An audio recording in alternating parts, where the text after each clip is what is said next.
2018. What could we see happen in 2018 and how it's going to affect us? And we don't have a crystal ball.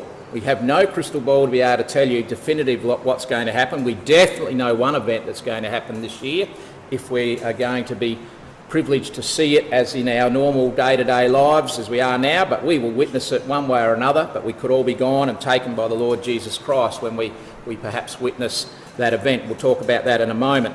But of course, I guess from the point of view of 2018, we're already 1 month into it, over 1 month. So 8% of 2018's gone. And officially we sort of start our ecclesial year, don't we, in February. January's not to be dismissed lightly, of course, but we are away on holidays. A lot of us aren't here and so on. So here we are, we're all back 2018 and we're all raring to go, and we just wonder what is in store. And a lot of things have happened over the last 5 weeks.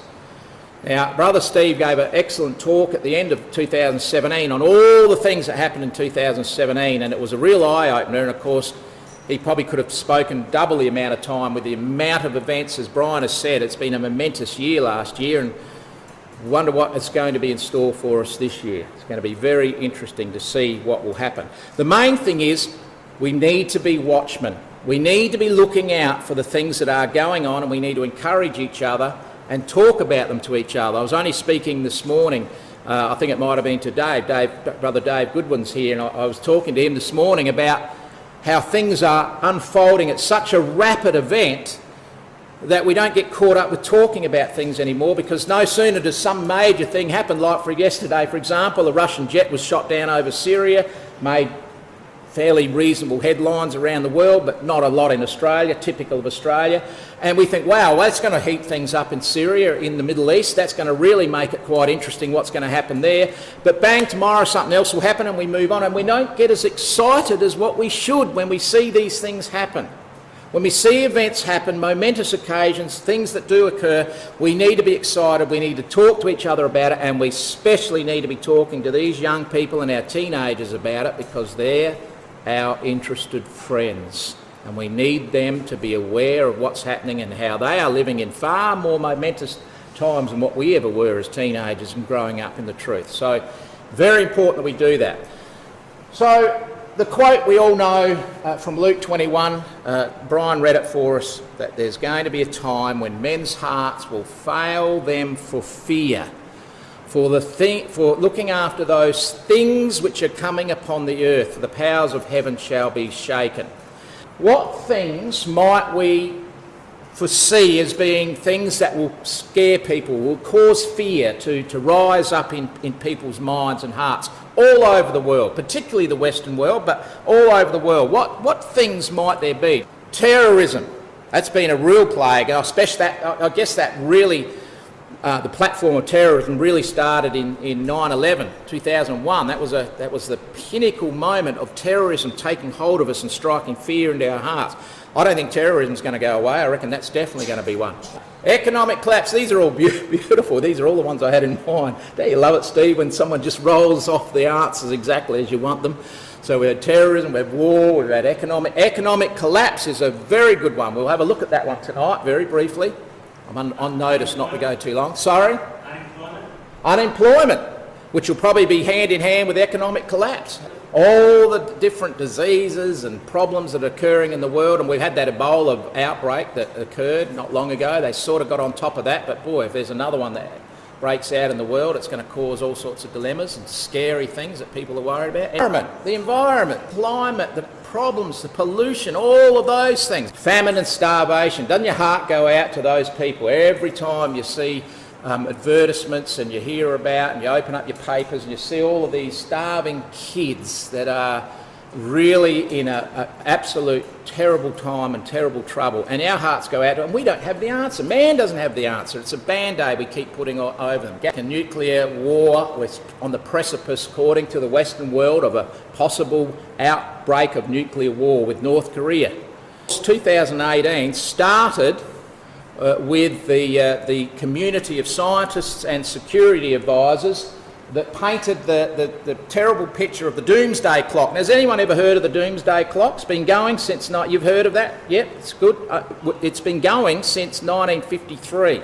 It started deliberately in 1953 when the Cold War officially started. And in 1953, both USA and Russia simultaneously started testing their nuclear bombs as to who is the toughest out of the two, and the world reeled backwards in fear of a nuclear annihilation. And that was the time they put up this, it's a figured clock, if you like. It is a clock, but it doesn't actually work. But they moved the hands around towards midnight, showing how close we're getting to total annihilation, the world catastrophe. The world is going to be destroyed. And in 1953, it reached 2 minutes to 12. And since then, it's never been back to 2 minutes to 12 until 2018. 2018, the clock has moved to 2 minutes to 12. I find that interesting, isn't it? The doomsday, we shouldn't call them prophets, because these are scientists and their security advisors that all get together and talk about all the insolvable problems that humanity's facing, the lamentable problems that they're facing, and they work it out strategically where we are in regards to total annihilation. They're putting us at 2 minutes to 12. Midnight. Isn't that funny? The doomsday scientists and security advisors use midnight as the mark. This book here uses midnight as the mark for the world's release of problems, the return of the Lord Jesus Christ. And we're probably closer than 2 minutes to that time. Very interesting. Well, of course, what's caused that? What has brought us to this pinnacle moment in time where we are 2 minutes to catastrophe?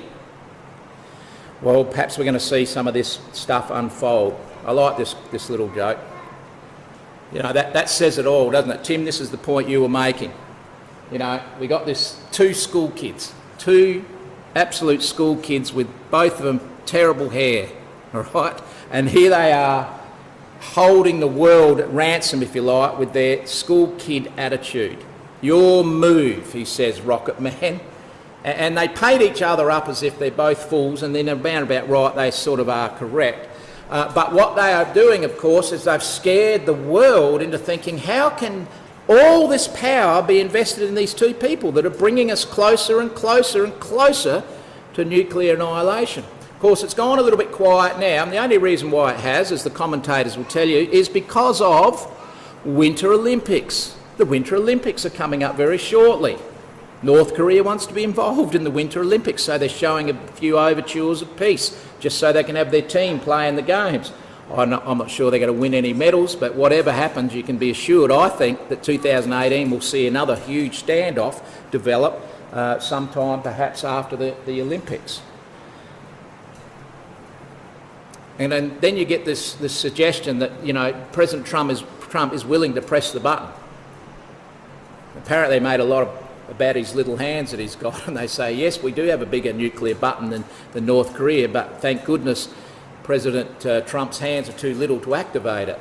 And they might joke about this, and it does seem humorous on the outside, so to speak, but if you're involved within the echelons of power, particularly in the Pentagon, probably in the North Korean governments, and all around the other governments around the world, you can be assured that this is a real potential issue, a real problem.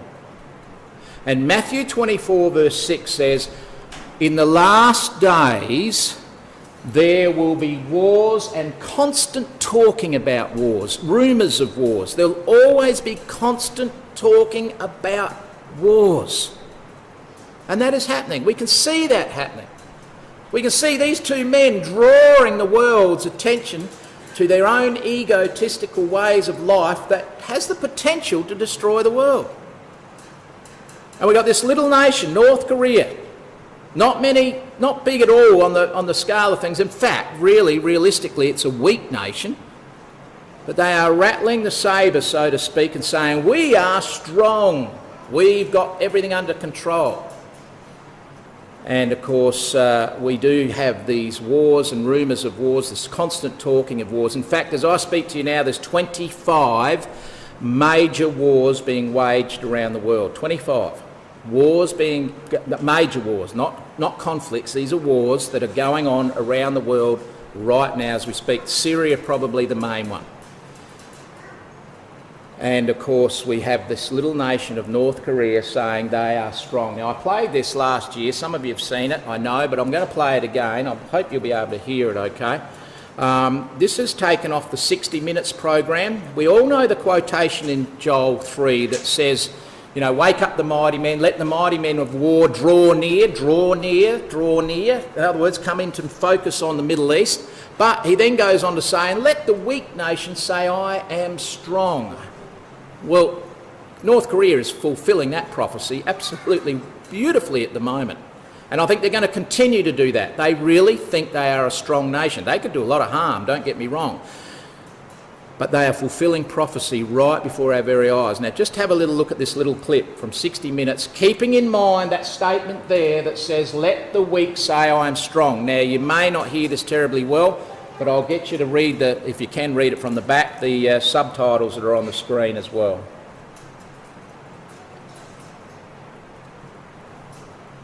East to the city of Wonsan, a bumpy 5-hour journey through dirt-poor farmland and dark tunnels. We stopped briefly at a coffee shop where the walls are plastered with pictures of North Korean missile launches. So are you excited when you see that they have tested a nuclear weapon? That's it. It's excitement. I am. That's beyond my greatest excitement because we were weak, but now we are strong. Single-hearted unity, a great leadership, and we have the ICBMs. So I usually say to Donald Trump, come to me. I will choke you with my H-bombs. Wow. Wow. It's pretty hard to understand, but you got the gist of that. Let the weak say I am strong, and that's exactly what they've said. Now, the problem is, of course, that Donald Trump has since decided that he's going to go against the peace accord, and Russia's probably going to follow suit, which basically says the peace accord in relation to nuclear weapons, which basically says we are going to now hone in on our nuclear weapon program, we're going to modernise it, we're going to equip it a little bit better, we're going to have the latest and greatest weapons of destruction that no man can match. That's what Donald Trump has said. That leads us to this issue here, and we are facing this problem in this coming year. Nuclear proliferation. It was held in check for quite a number of years, particularly from the days of Ronald Reagan, but now it's been opened up. The whole idea of now having this arms race and getting more powerful nuclear weapons is starting to take over. So I wonder how many weapons there are in the nuclear weapons there are in the world today. In actual fact, if you add it all up, it's about 23,000 plus nuclear weapons in the world today. Armed nuclear warheads. And one of Russia's nuclear bomb, known as the Tsar bomb or the Tsar bomb, the big one that they've got, if that was dropped on New York, it would kill 7 to 8 million people almost instantly.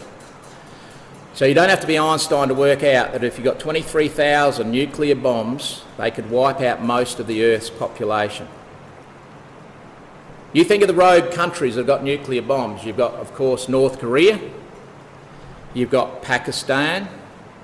India, wouldn't perhaps call them a rogue nation, but they certainly are in confrontation with Pakistan. You've got nations vying to get nuclear weapons like Iran in the Middle East. So we're going to see, I think, this year a real press for mankind to push their own agenda to become more and more and more powerful, just as Joel 3 said, wake up the mighty men.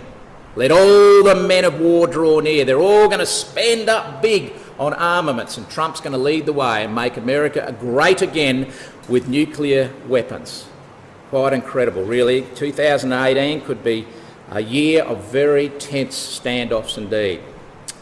By the way, if you look at Zechariah 14, don't be surprised if perhaps before we're taken, or maybe after we're taken, we don't know, that there is a nuclear bomb that goes off somewhere in the world. When you look at the wording in Zechariah 14, it's a perfect description of a nuclear bomb that's gone off, where people will stand there and their flesh will consume away while you watch them. Their eyes will burn in their sockets. It is almost word for word account of what happens to our bodies in a nuclear bomb attack.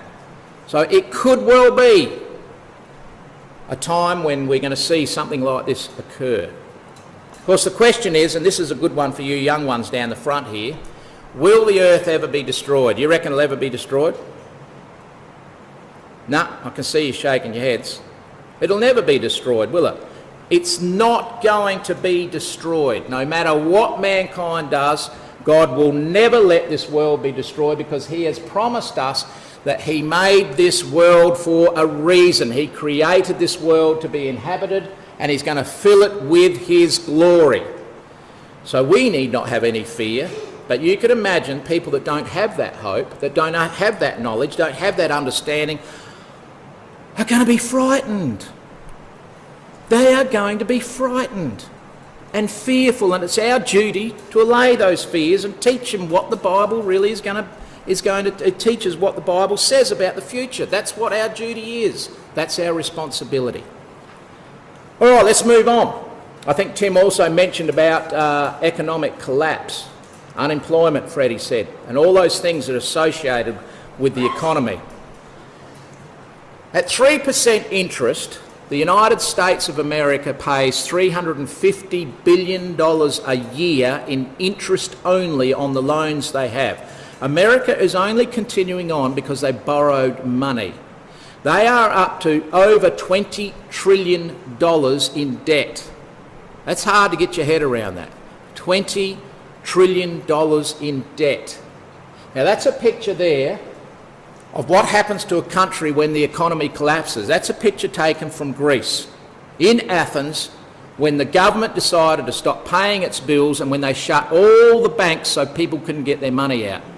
That's what happens. Can you even begin to imagine what would happen in the United States if the government decides to do that? They just recently had a small window of time where they couldn't pay their bills.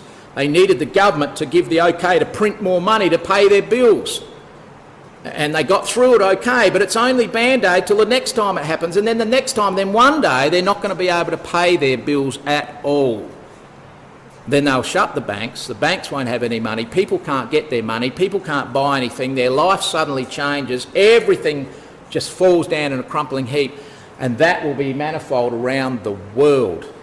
You talk about men's hearts failing them for fear, you touch their back pocket, you touch their wallet, and you see how much fear is going to well up in their whole being. It will truly indeed happen. What I'm going to show you is to try and get some sort of perspective as to how much $20 trillion actually is, so you can get an understanding of how much just one country, yes, the most powerful country in the world, but just how much one country is in debt. So just take a look at this.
If you are under, say, 30, you have a tsunami-sized problem coming towards you, and you probably don't even know it.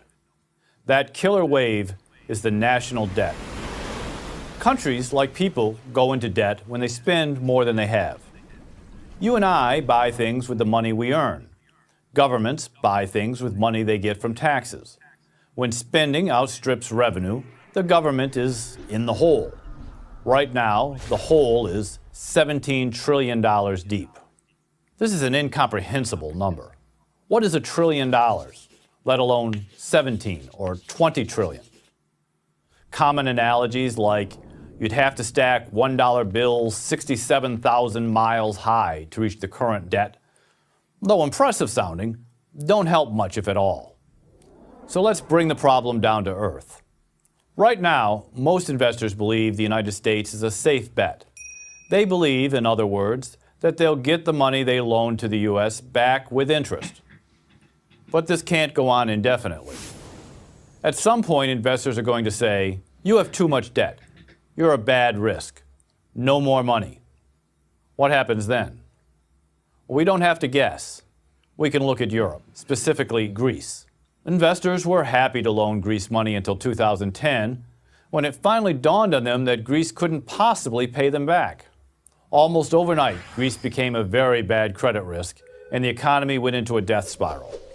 Businesses failed, thousands were thrown out of work, the government couldn't pay its bills.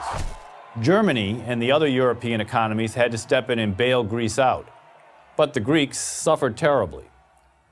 The same thing happened in Portugal and Spain. Yes, the United States is much, much bigger than Greece and has a much more dynamic economy. That's true, but the principle doesn't change. We can borrow more money than Greece, but sooner or later, investors will say no more. And if they ever do, our economy will go into the same downward spiral the Greek economy did. Here's another point. At the time I'm giving this course, the interest on our debt is very low, around 2%. But what happens when the interest rate rises from 2% to the much more normal 5%, as it inevitably will? Where is the U.S. going to get the money to pay the higher interest on its enormous debt? Do we borrow even more? Well, that just gets us deeper in debt. Raise taxes? Well, that cuts economic growth. Then there's the question of who these investors are who are loaning us all this money. The biggest investor right now is China, not exactly a trusted ally. The more money they loan us, the more influence they have over us. Maybe they'll never exercise this power, but do we really want to give them the option? And consider one final point. Is it moral to saddle future generations with this massive debt they had little or nothing to do with? How would you feel about yourself if you knew that you were leaving your children on the hooks for debts you incurred during your life? You had a great time living in a big house, driving a nice car, but you never paid for these things. You left it to your son or daughter to pick up the tab. That's why the people who should care the most about the national debt are young people. They're the ones who will be stuck with the bill. Seniors, and even those who are now in middle age, the ones who took on all this debt, might be able to shrug it off. But young people in their 30s or younger can't, or at least shouldn't. Is there a good way out? Yes, there is. If the economy grows robustly, the government will take in more revenue, and it can then use that increased revenue to pay the debt down. The second way out of debt is to cut spending. If we spend more than we take in, which is what we've been doing, we're going to go deeper and deeper into debt. Common sense would suggest that we bring our revenue, the money the government takes in taxes, and our spending in line. If you combine the two, robust growth and reduced spending, we have a real chance to get control of our national finances. So is the debt a big problem? If you're worried just about tomorrow, probably not. But if you're worried about the future, and especially if you have a lot of future in front of you, yes, it is a really big problem, as big as a tsunami. I'm Michael Tanner of the Cato Institute for Prager University. Sort of revenue, and therefore you equal things out. Common sense and mankind don't go together. And Trump's is an absolute proof of that statement. We know from Scripture it says it's not in man that walketh to direct his steps. He's not going to get out of this problem. He might think he can, but he can't, because we all live an affluent life in the Western world, in America, in Australia, and to cut that debt they have to pull back things from the people, and that's what is not going to happen easily. It does need the return of the Lord Jesus Christ to start a completely new economic system, and we know that that is going to happen. So we may see this year some economic changes in the world, and it could affect us, could affect our pleasure, could affect our employment, it could affect a lot of different things. We need to be aware of it, we need to be watching out for it, we need to understand that this is all part of God's plan and purpose to bring about his final kingdom to come. All right, the last section I want to deal with very quickly is we're all familiar with this map.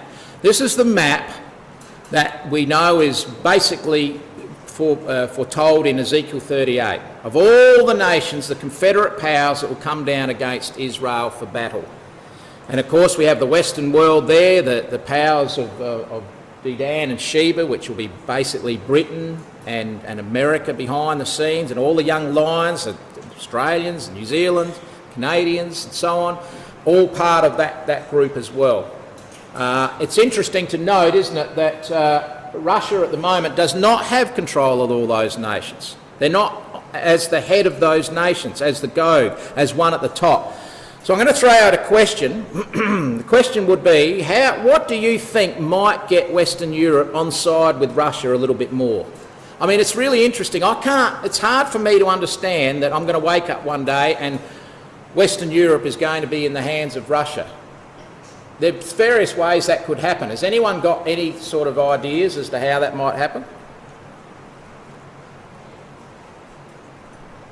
Gary?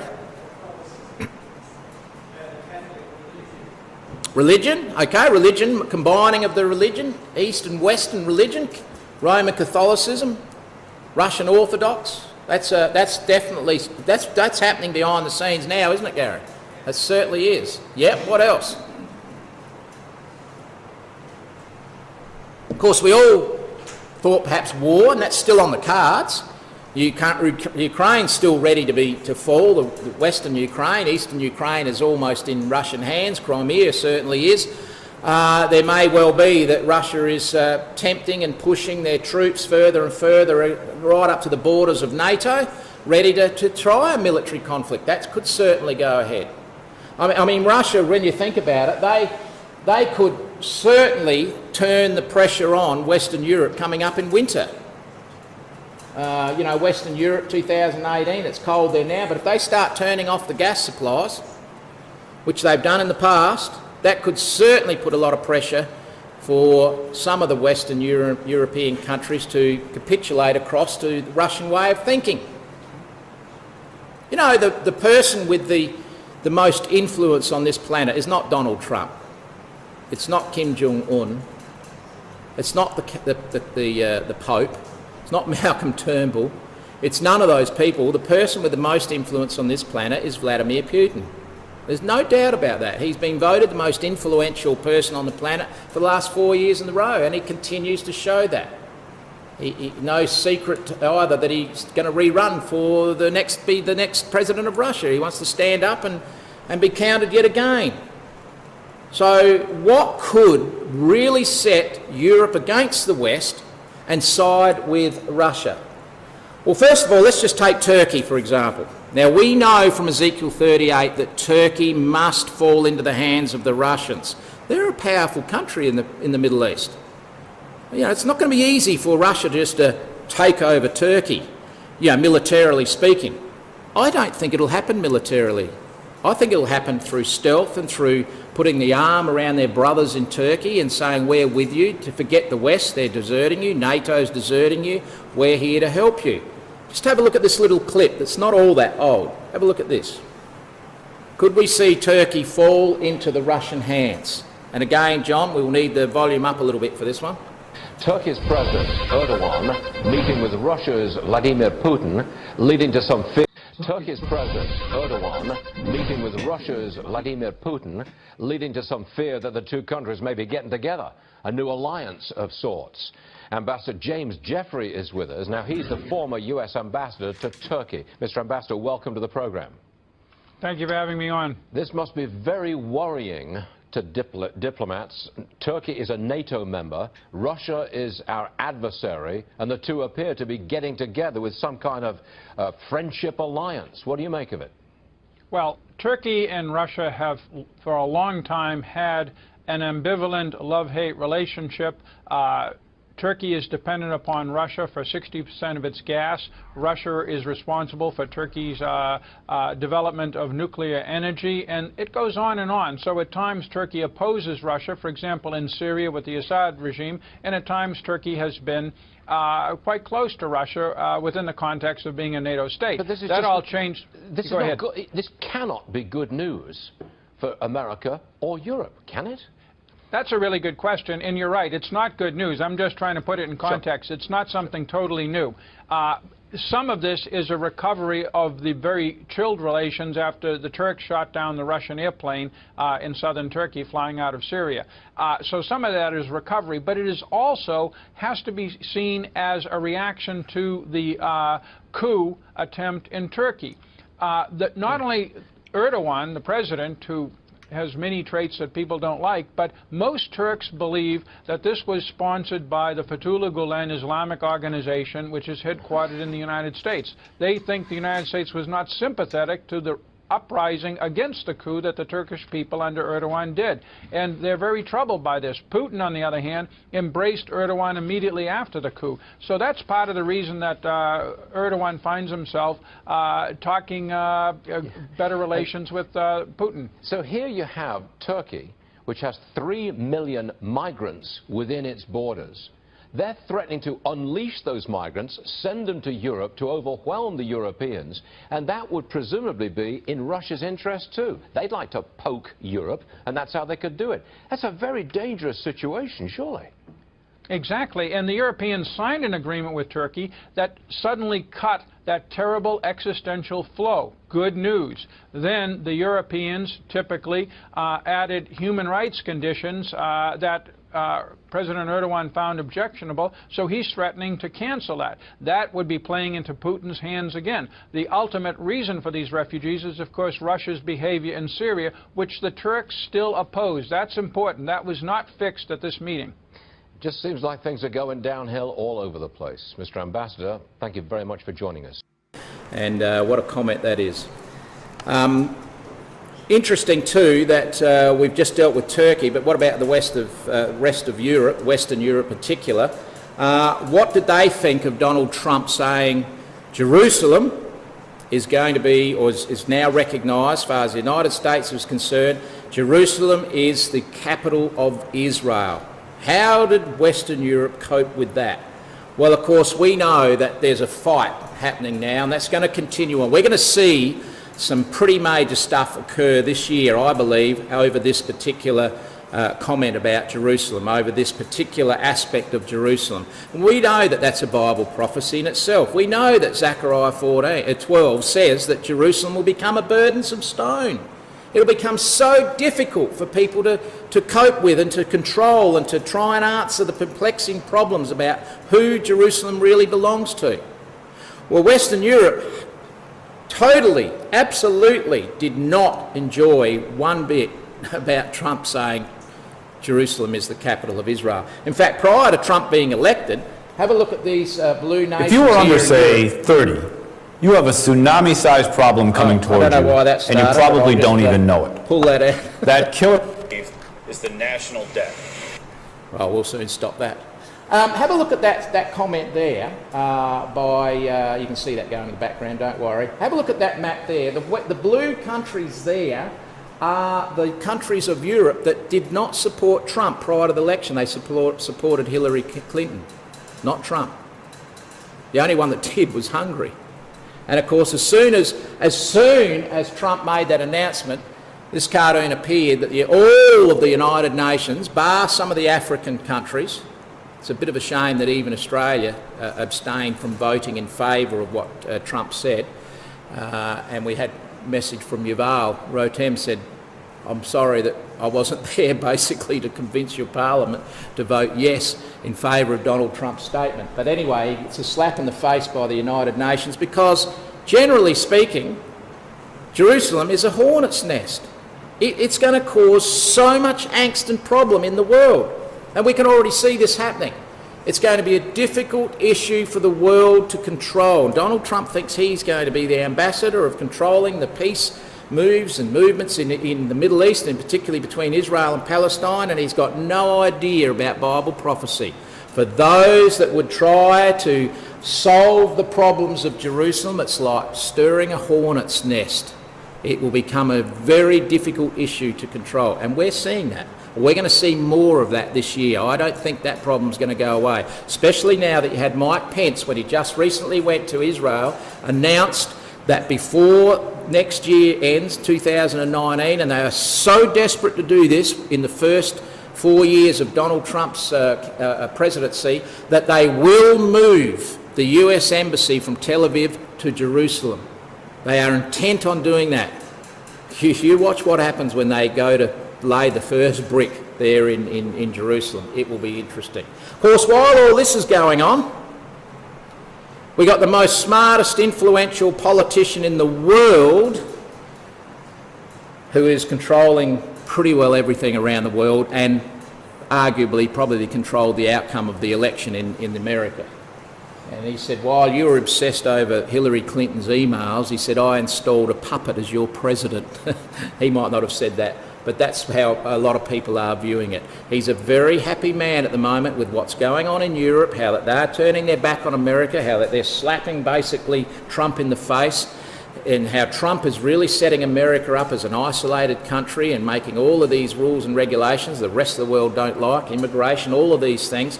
The world is taking one step back from him. All of those countries that would normally support America are saying, we're not so happy with America anymore, and they're just starting to lean across to this man here a little bit more. And of course, Putin's puppet, Donald Trump.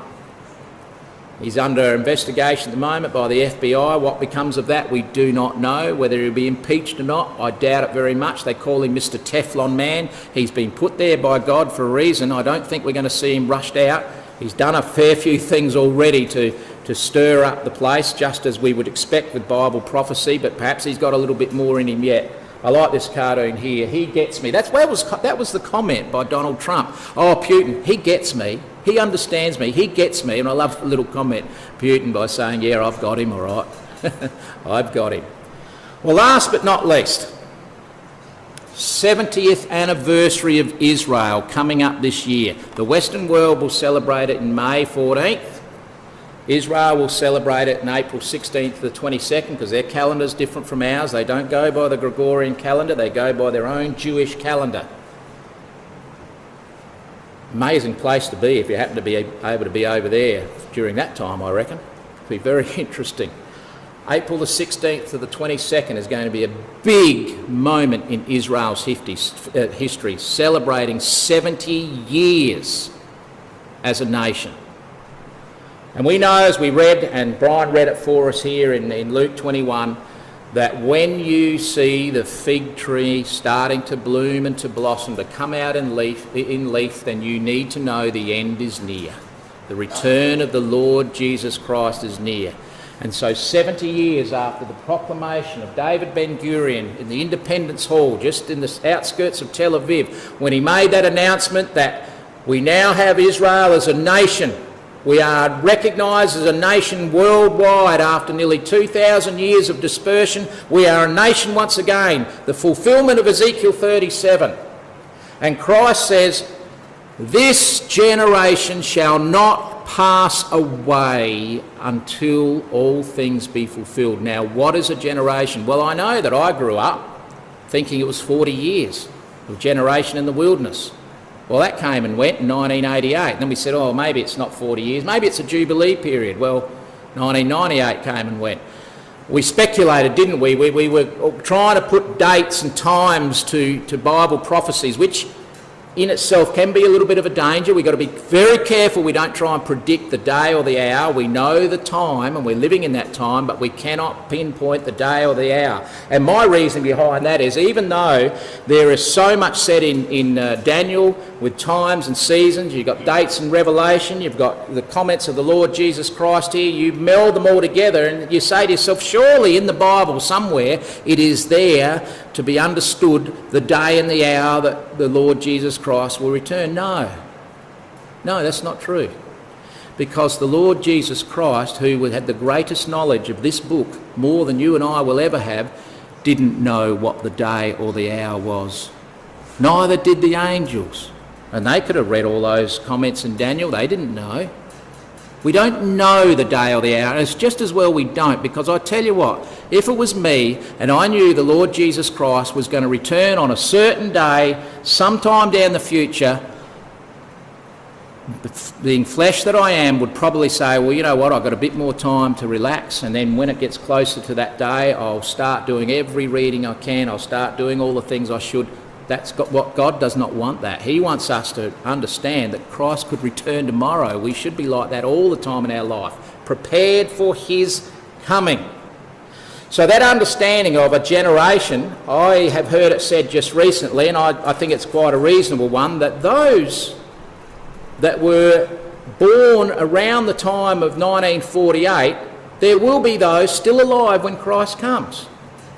There will be those that are still alive when Christ returns to this earth, that actually were born or maybe even witnessed the return to the land. Now that opens up a little bit of a gap, I know, as to when that date range could be, but the bottom line is, Christ doesn't say at the end of that generation, he says the generation will still be alive. There'll be people who were around in 1948 that will still be around when Christ returns. That I think is possibly the answer to what Christ wanted us to understand that about. And as far as Israel is concerned and Russia is concerned, don't ever think that they're pally-pally with each other, because they're not. Just recently, Israel, Benjamin Netanyahu went to Putin to have meetings with him, security meetings that were not publicly disclosed as some of the things they spoke about, but one of the things they spoke about was Russia giving protection to the arms heading across into Lebanon, to Hezbollah. It's not on, says Israel, and they will, where possible, attack those convoys of arms that are heading there. Of course, this cartoon shows it all, that they're almost being protected to get to where they have to go, in this case to Syria, by Russia. So Israel's not terribly happy with the Russian bear being involved in Middle Eastern affairs and giving a little bit of a protectorate outlook over those nations in that area. Exactly what Ezekiel 38 said they would be doing. Well, brethren and sisters and young people, we do not have a crystal ball. We can't sit here and definitively tell you what's going to happen this year. We know for sure that the return of the Lord Jesus Christ is due to happen at any time. There's no more prophecies to be fulfilled. It's going to happen at any time. We may not have a crystal ball, but what we do have is far greater than a crystal ball. We've got the Word of God, which is a more sure word of prophecy. And we know that the Lord Jesus Christ is coming back to this earth. This earth needs him so badly. And you think about this. When he does come, he comes to us first. He takes us first. We go away to be judged. Then this world, if you think it's bad now, is going to slide down that slippery slope into almost oblivion. A time of trouble such as never was since there was a nation. I think we're probably gone by that stage. We may see a little bit of it. We don't know. We're probably going to see some escalation of those things we've spoken about tonight in 2018. Let's keep our eyes open. Let's keep our ears open. Let's keep our hands open to care for each other as we await the return of the Lord Jesus Christ.